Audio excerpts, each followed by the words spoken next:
Welcome back to another episode of Smith's Fishing Outdoors. I'm Fischer Smith, and today, I would say we have a guest in the boat, but I guess we're guests in your boat today.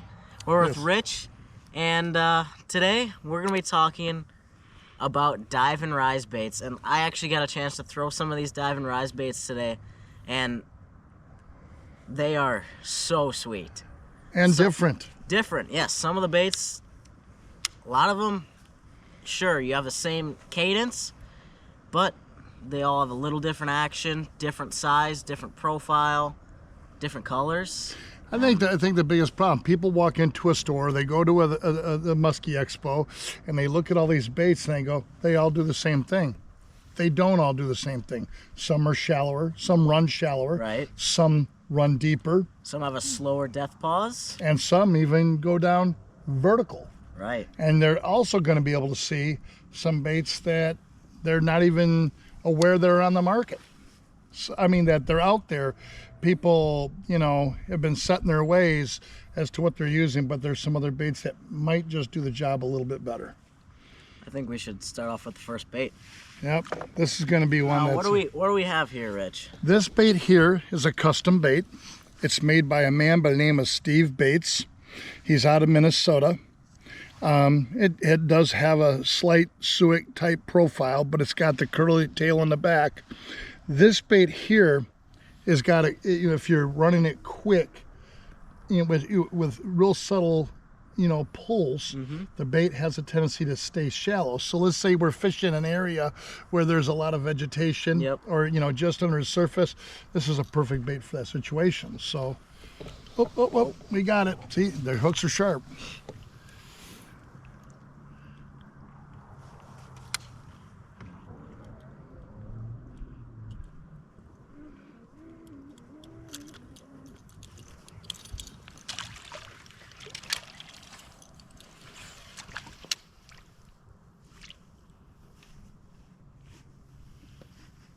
See, I'm kind of working with the small rips, just kind of like you said, to get it to run shallow. Right, but look at how it's walking the dog at the same time. It's working with that up and down motion. Body roll to it, I like that. Yeah, it's a good bait.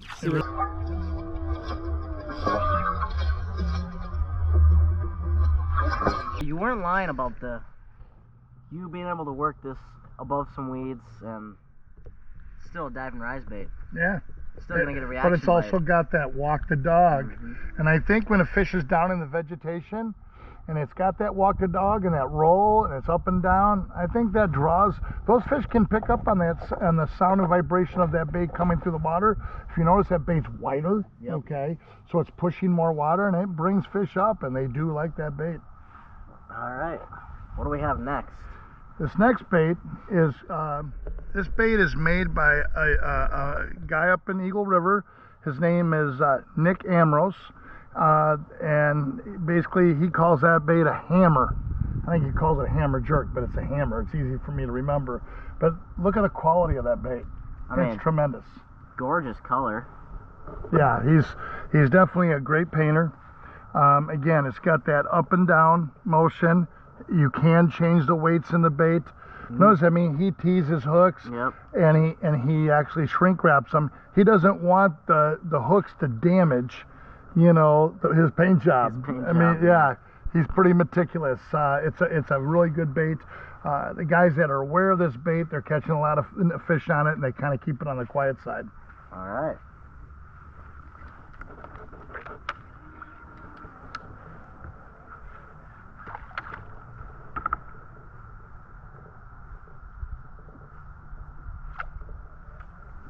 I like the side to side. Yep.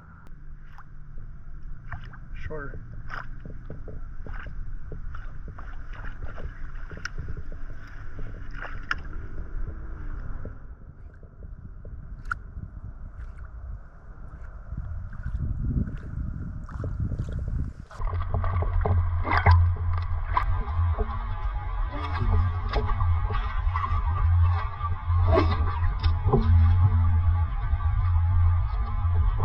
So if you noticed, okay, the Steve Bates bait ran shallower, This will turn around and it'll run a little bit deeper. Yep. He's also got a protection here up in the front of the lip, so if you're banging it on rocks or banging on any wood or something like that, it protects it.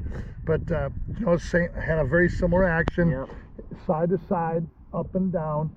I noticed there's a little bit more of a sharper side to side. Yes, it was. And it seems when the fish are more active, that this bait becomes even more effective when the fish are more active. It's actually a very well made bait. This guy is going to, for the first year, going to be at the Wisconsin Musky Expo. Really? Yeah, he's going to have limited, I don't know, it's going to be interesting. He hand makes these, so it'll be interesting as to how many he brings, but...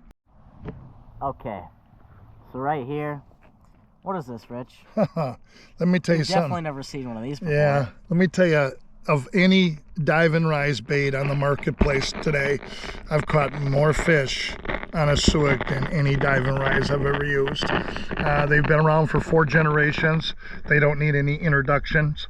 I think they need some clarity. I think the people, you know, that I've seen guys get in my boat and they go and they throw a suick where they say, I've used this for 20 years, and I know they haven't, because there's no hook crash on the bait. Exactly. But they've had it for 20 years, and been sitting on the wall for 20 years. It's amazing how many people really don't understand a suick. You know, most people overwork this bait, but the also important key, especially with the plastic ones, is tuning. And I think you should go back and read and tune this for. This is a brand new suick out of the package. Agree. First of all, I'm just gonna put it right on the hook keeper so I don't forget. Okay, so look, the blade's flat, right? Yes. So what I'm gonna do is bend it down, bend it up. It might make some cracking, it's just the paint.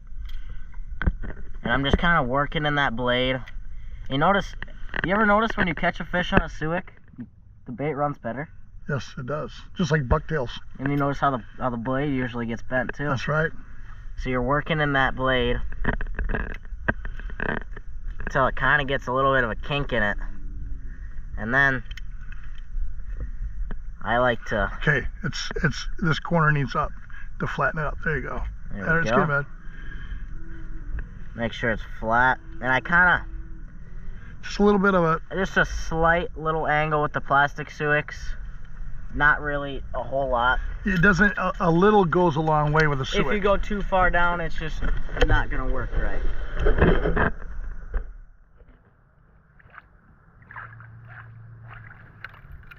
That's almost about perfect. Yeah, it is. Oh, that is perfect.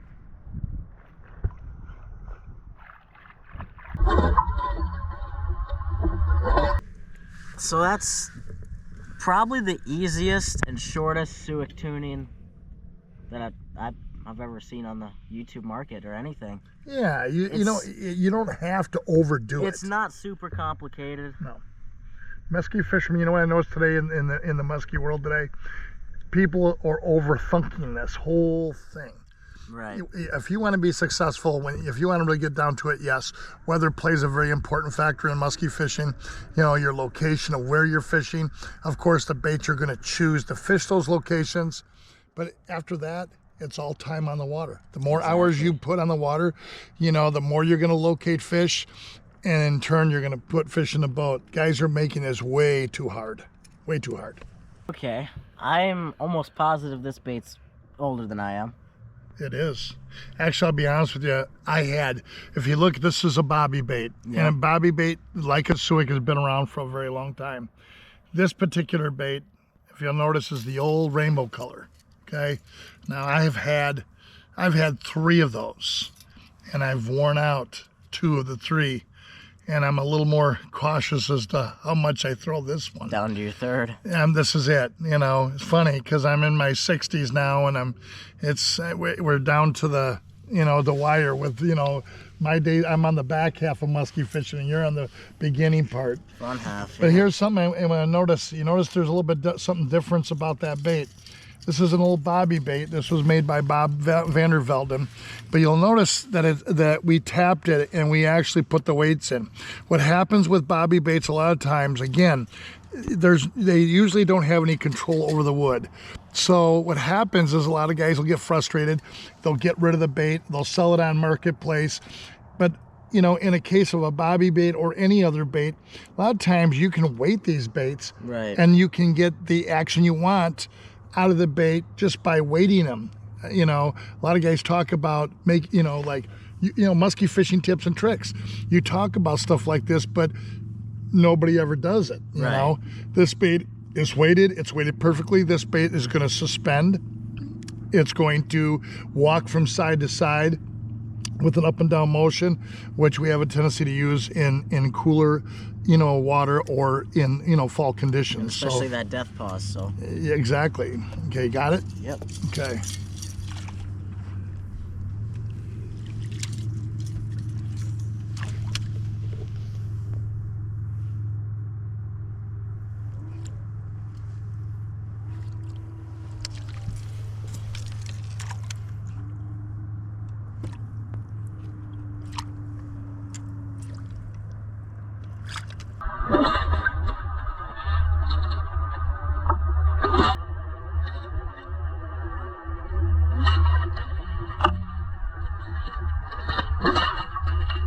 All right. Okay, go. So that's the bobby bait. Yeah, it's a bobby bait. Incidentally, I've got another old one I got. Matter of fact, on Marketplace, the guy couldn't make it work, but it's a 6-inch black and white. And all I'm going to do in order to change it is I'm going to weight it so that the bait's going to work beautifully. It's a matter of just you gotta tune it. Now, what's on the generation? I got a bobby bait, a 6-inch witch, and mine's more square in the front. Well, the squared ones were actually when Bob Vander Velden sold the company. Okay, I can't remember his name, but there was a guy that bought the company, and then he sold it, and now a guy by the name of Greg Wilson bought it, and that is actually it's probably a Greg Wilson bobby bait is what it is. Okay, but this is a Bob Vander Velden. This is an oldie. Like I said, I had 3 of these, and like I said, I just got my hands on a 6-inch black and white one, and I'm gonna weight it, and it's gonna work beautiful. But most people don't want to take the time. These weights are very readily available. You can buy these from, Suick carries, the weights. Chaos Tackle makes the weights. John Veltri was the man that originally started, with the weight system, with the screw-in weight system. But this can take baits that don't normally work, and you can change them to where they do work just by putting proper weight in them. Exactly. Yeah, that's all it takes. Probably 2 of, I would say, almost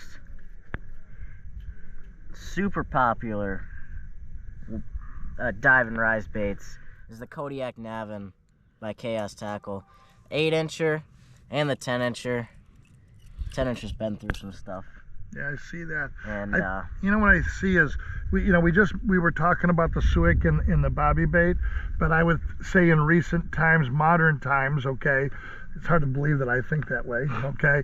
This is probably the dive and rise that everybody is buying. People all have suicks, but this is the bait that's coming on strong. I think people like the profile, yeah, the action, and I think a lot of people like to buy expensive baits too. Yeah, I think people are sucked in. They love the colors too. Oh, color. The colors. Look at that. Look at that. You can't go wrong with that color. That is just eye-catching. And yeah, yep. 8 and 10s are probably the most popular of the 2 baits on the marketplace. They definitely are right up there with the with the suick. If you also notice, we were talking about the bobby bait earlier. And weight, same thing. You can adjust these baits to do whatever it is that you want them to do. So exactly. Start with the 8-incher.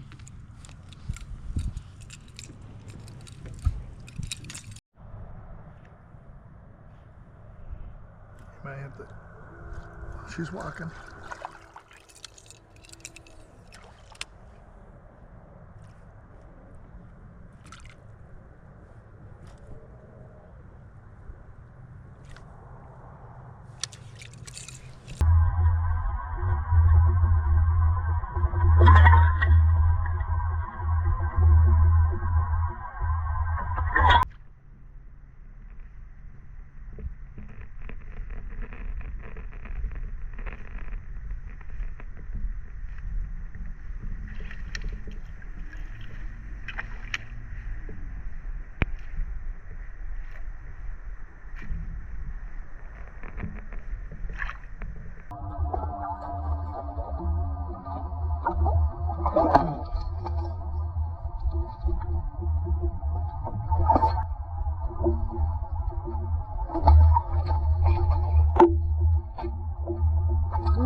something I noticed about this 10-inch bait, if you noticed when you were working that bait, Fisher, Yep. that bait had a somewhat of a vertical dive. And you were talking earlier about you were fishing a lake in Minnesota, and as you were working that bait, that all the fish were moving on this bait, but you couldn't get any other fish to move on any other dive and rise. It was any other bait in general. I was literally the only bait we could move fish on. But did you notice that bait had somewhat of a vertical dive to it? At the same time, it had the roll. I think what I should do is see this bait here. You should let me have this, and you can have this 8-inch. What do you think? Deal? I don't know about that one. Come on. I like that one. Yeah, but but I need this one. Okay. No, I don't know about that one. Yeah. Okay. Yeah. All right. Speaking of vertical baits, though, kind of leads me into, we've talked about some, the old tried and true baits that are on the marketplace.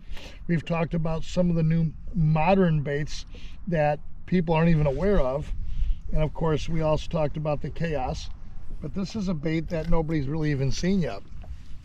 This is a bait that I did get a chance to throw today, and I was so impressed. Well, let me tell you, the last couple of years, there is a glider on the market called a Pedigree that was made by Mike Conklin. Mike Conklin's from the Stevens Point area. For this small amount of baits, I mean, he hand makes all these baits. Right. He literally hand makes them and shapes them. And last year at the show, he was sold out by Saturday mid-morning, okay, on the Pedigrees. And they're still a great bait. You noticed today, that's what I was throwing. Yep. And we were at least getting some action. But this is, I think he's going to call this the pacifier. The interesting thing about this bait, it's got that vertical dive, but then it also, it backs up right in their face. And backing up with that blade on the back, it's just deadly.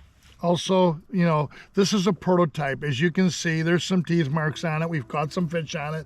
We have beat the snot out of it. This, I've been, being in this business, I'm able to test a lot of prototypes that people, don't get to see for a year or two.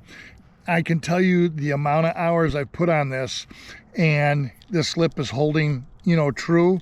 He's got a metal aluminum lip in here. You can see it's beat up. I purposely have ran it into rocks, wood, just beat on it, and it's holding up very well for the, the hours I have on this bait. And the fish. And yeah, it's gotten a few fish. I think this bait has caught probably 6 or 8 fish, so we know it works. I know that the bigger version I was showing you earlier, there was a big fish. Jason Schillinger was out actually testing it, and you can see the rake marks. Oh yeah, on that bait from here. There's teeth marks all the way from the head to the tail. That thing just T-boned it. That was one fish. Yep. One fish that did that. That shows you the strength of a big fish. So why don't you go ahead and you put that on and let them check it out.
Looking at that underwater footage, holy crap, Rich.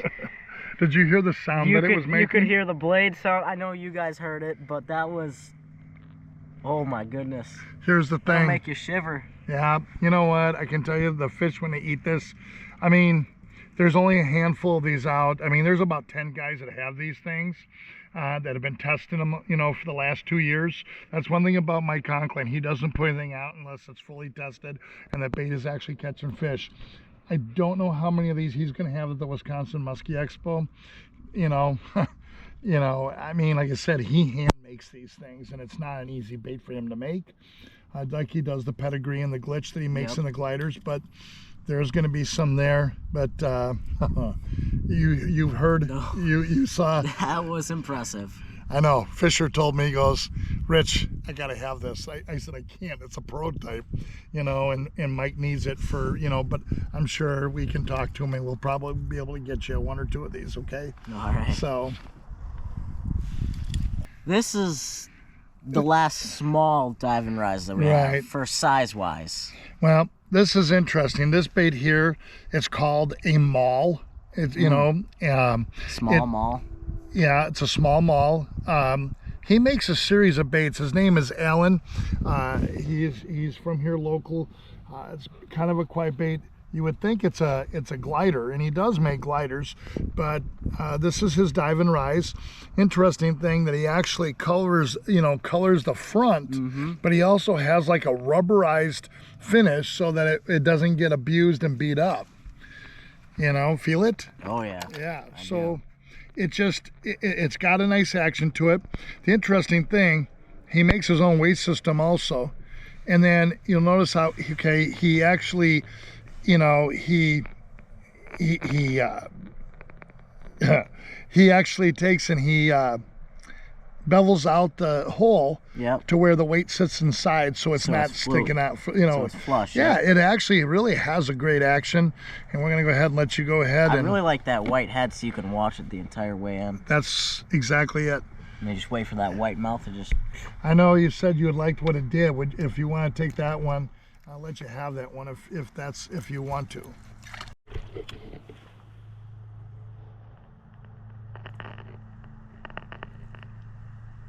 If you notice, you don't have to work the bait hard, you know, to go up and down, but it's also, as you're working it, it hangs. So in cold water conditions, the bait will just hang in the water. See what I'm saying? Yep. That's what's unique about that bait. I kind of like that.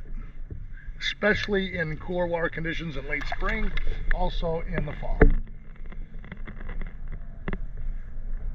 I probably have too much weight into it right now.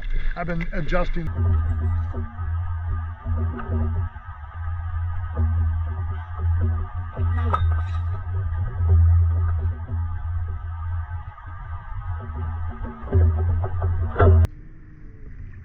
Almost like all these baits, they have a different action. Yes.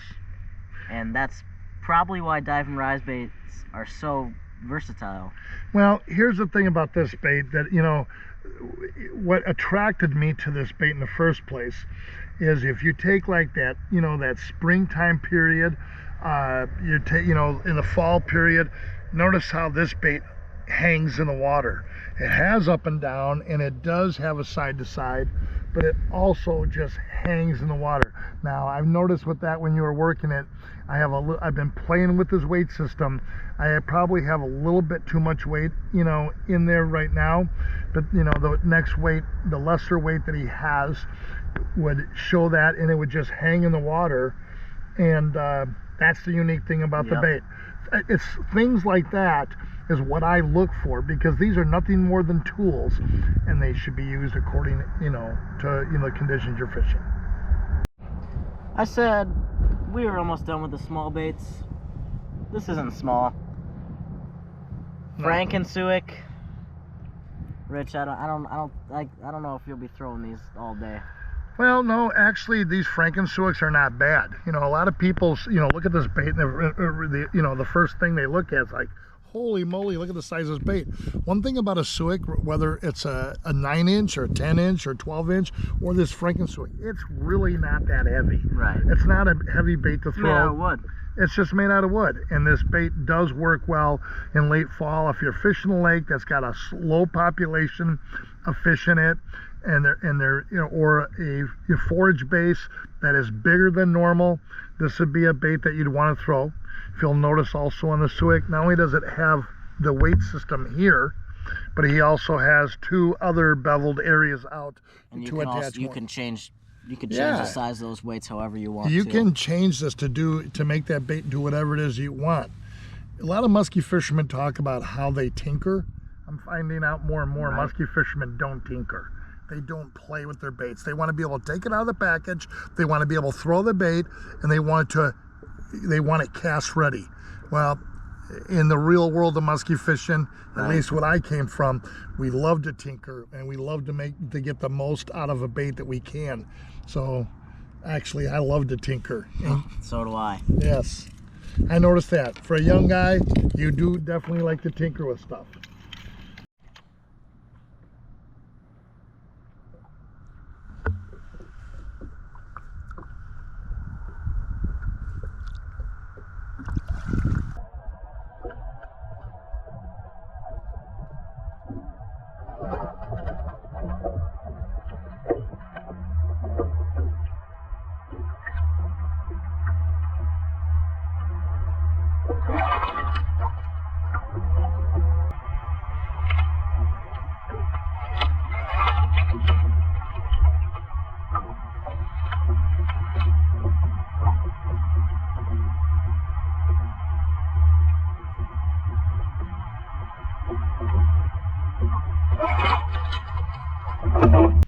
So, did you notice how that bait hung, but yet when you pulled it, it went to the left, went to the right? It's got that low, it's got that slow, lazy walk through the water. Again, I don't have that much of a angle on the back blade either. No, you don't.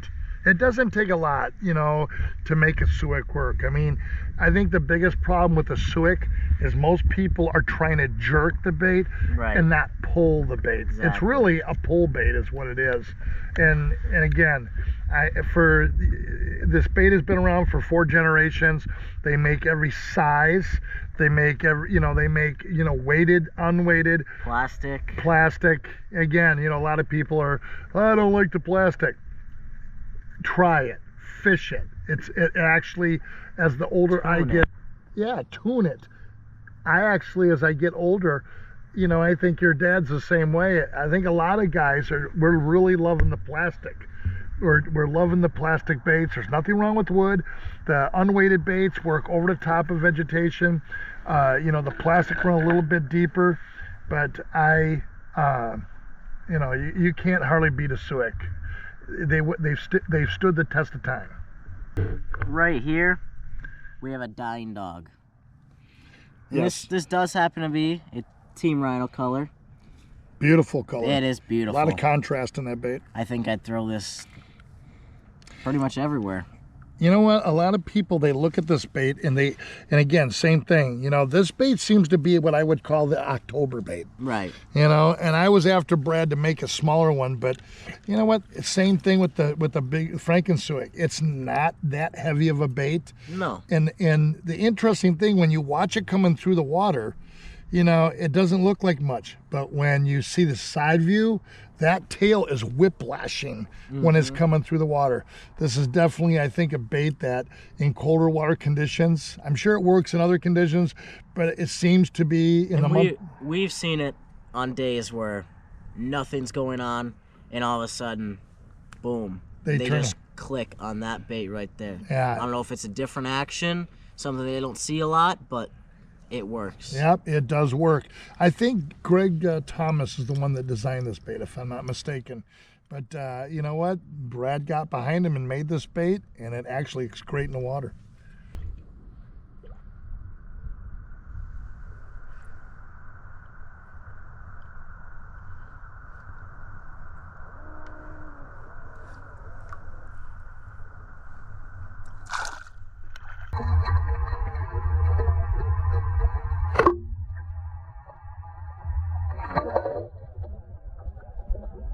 You weren't lying about the tail whip.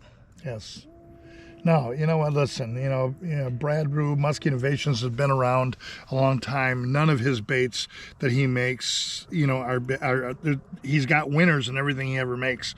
And the Dying Dog definitely has his place. Totally agree. Last bait. Last bait we have right here. There you go. What's the name of this, Rich? Well, this bait is made by a man out of Canada. His name is Adam Muller, and this is called a dipstick. Dipstick. And I looked at it, I go, why would you call it a dipstick? And he said, any dipstick that doesn't know anything about baits can work this bait. That's exactly what he told me. That's funny. And he said it with a laugh. He was, That's funny. no, Adam Muller is one of the nicest guys, that I've met in this business. He's got some big fish under his belt. He makes some real top quality baits. The interesting thing, why we put this in the video, is it's a jointed bait. It's a bait that most people don't get to see, and this coming year, he's actually going to be at the Wisconsin Musky Expo. And you don't see a lot of jointed dive and rise baits. No, you do not, and that's why we put it in this. Look, there's a lot of dive and rise baits on the marketplace, okay? I mean, there's more dive and rise baits than we haven't even talked about. Right, but this is like, you can only do this for so many minutes. I get it. But these are baits that are either... We could probably go on for an hour talking about different dive and rise baits. Sure we could. But this is a little bit of old, a little bit of new, stable baits, and some of the favorites. And prototypes that you're going to see come out. We'd have the out. SRJ in the film if you'd be able to find it in your house. Oh my God, it makes me... You know what I really think? Do you really know what I think happened? I had it on the deck of my boat, and I think it's in probably somebody else's boat, really. That's exactly what happened. Not, but what can I do,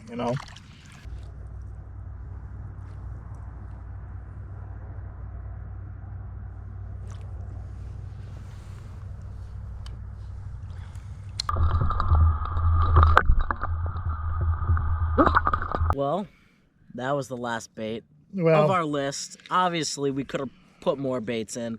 For example, Well- like Dad said, the Pandemonium SRJ should be on our list. listen, I had he made me a color called Piss, it looks, honestly, that's the color, what it's called, dirty yellow, whatever you want to call it.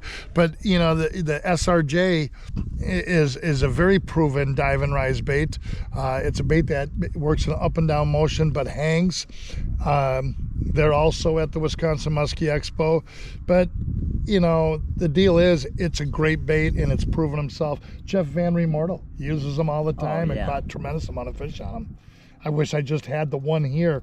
What happens when you're fishing with people a lot of times, you ever notice how you're out with people and you got a real good bait working and all of a sudden, or you got somebody working it and all of a sudden you go to look for it and it's gone? Right. Yeah, well, that's kind of what happens, and I think that's the case because I couldn't find that bait anywhere last night before you guys showed up. So. All right. Well, I hope you guys enjoyed this episode of Smith's Fishing Outdoors. We always have fun talking about baits, don't we, Rich?